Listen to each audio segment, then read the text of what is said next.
안녕하십니까, 정인태입니다. 전세 사기 피해자 3명 떠나니 정부 경매 중단 뒷북 추진, 안타까운 일이 아닐 수가 없습니다. 이렇게 항상 누가 죽어 나가야지 정부가 움직인다라는 것이 참 가슴 아픈 현실입니다. 이 정부 관계자들도 자기 가족들이 이렇게 죽는다고 생각을 해보세요. 절대 가만히 있지 않을 겁니다. 항상 공무원들이 보면은 죽어야지 움직이지, 죽기 전에 살려달라고 하면은 귀뚱으로도 듣지 않는 겁니다. 정말 안타까운 일이 아닐 수가 없어요. 아니, 해외에서도 대사관의 살해 위협 상황을 아무리 알려도 이 사람들은 손을 내밀지 않아요. 죽고 나면은 시신이나 수습이나 하겠죠. 안타까운 일이 아닐 수가 없습니다. 그래서 전세 사기 피해자 3명이 떠났어요. 2030. 정부가 이제 경매 중단 뒷북 추진을 하고 있는 것입니다.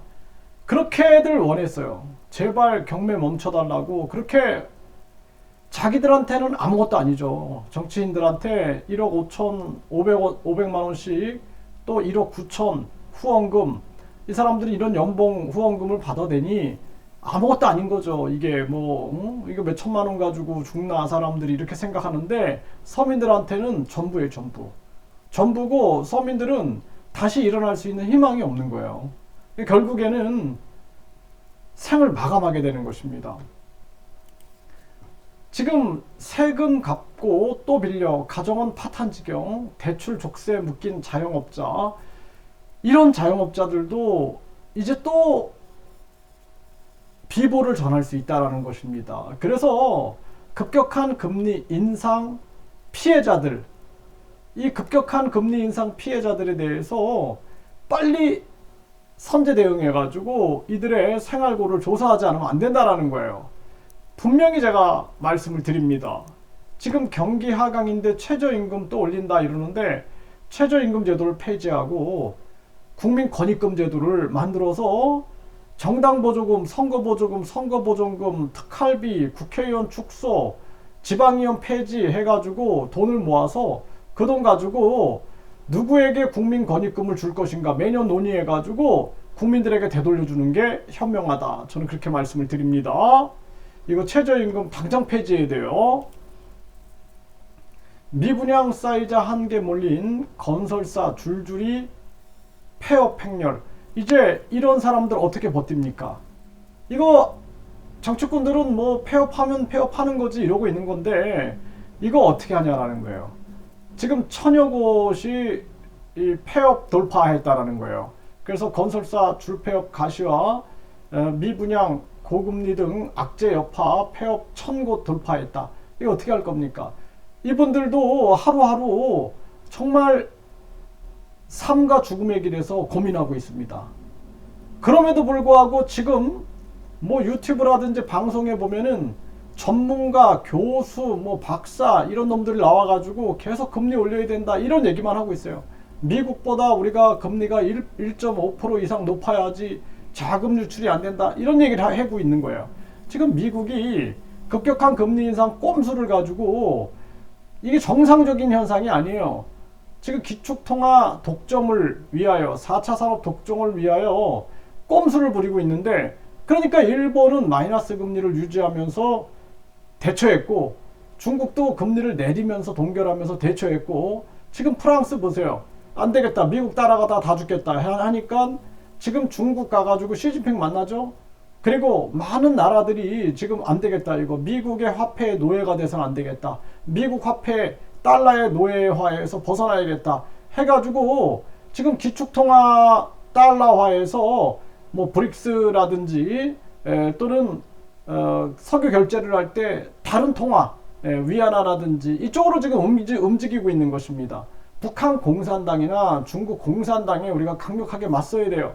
그런데 미국의 이런 아주 꼼수에도 미국 만세 부르고 있는 것은 매국노다라는 거예요. 나는 자유민주주의자고 자유시장 경제주의자인데, 지금 미국의 건국 정신을 상실한 채 지금 아주 급탐욕주의로 흐르고 있어요.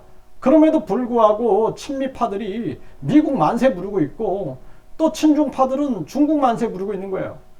대한민국 자주파들은 어디 갔나요? 참 심각한 문제가 아닐 수가 없어요. 참 가슴이 아픕니다. 네, 미분양 증가에 자금줄도 막혔다. 1분기에 926개 건설사가 폐업됐다는 거예요. 이 사람들 어떻게 사냐라는 거예요. 그래서 내가 계속 얘기하는 거예요. 급격한 금리 인상 피해자들 빨리 전수조사해가지고 막아야 된다. 아니면은 가족들이 동시에 또 생을 마감하는 사람들이 많아지는 거예요. 그래서 계속 얘기하고 있는 것입니다. 얼마나 가슴 아픕니까? 이 정치권 놈들한테는 아무것도 아니에요. 뭐 몇천만 원 가지고 죽겠어. 하지만 서민들은 돈 2만 원, 6만 원이 없어가지고 가스료를 못 내고 전기료를 못 내고 수도료를 못 내가지고 압박을 받고 있다는 것을 알아야 된다는 것입니다. 고강도 금리 인상 부작용이 나타나나 지금 고강도 금리 인상 부작용으로 SVB가 파산됐죠. 우리나라 서민들이 죽어가고 있는 거예요. 서민들이. 누적된 금리 인상 여파가 현실로 치솟는 신규 연체율. 이거 지금 연체율 계속 일어나고 이제 압류 들어간다 막 이렇게 나오면은 또 자살하는 사람들 많아집니다. 이거 진짜 막아내야 됩니다. 그동안도 얼마나 많이 죽었습니까? 많은 사람들이 빚을 지고 얼마나 많이 죽었냐라는 거예요. 지금 이 금리 인상 피해자들을 구제하지 않으면 안 된다라는 것입니다. 지금 전세 사기에 목숨 끊은 2030 왜 구제받지 못했나? 계속 말한 게 멈춰달라. 제발 경매 멈춰달라. 정부는 회의적인 태도만 보였던 거죠. 이제 3명 떠나고 나니까 경매 중단 추진하겠다 이러고 있는 것입니다. 이 얼마나 안타까운 현실입니까? 정말 이 대한민국 정말 심각한 문제다. 저는 그렇게 생각을 합니다.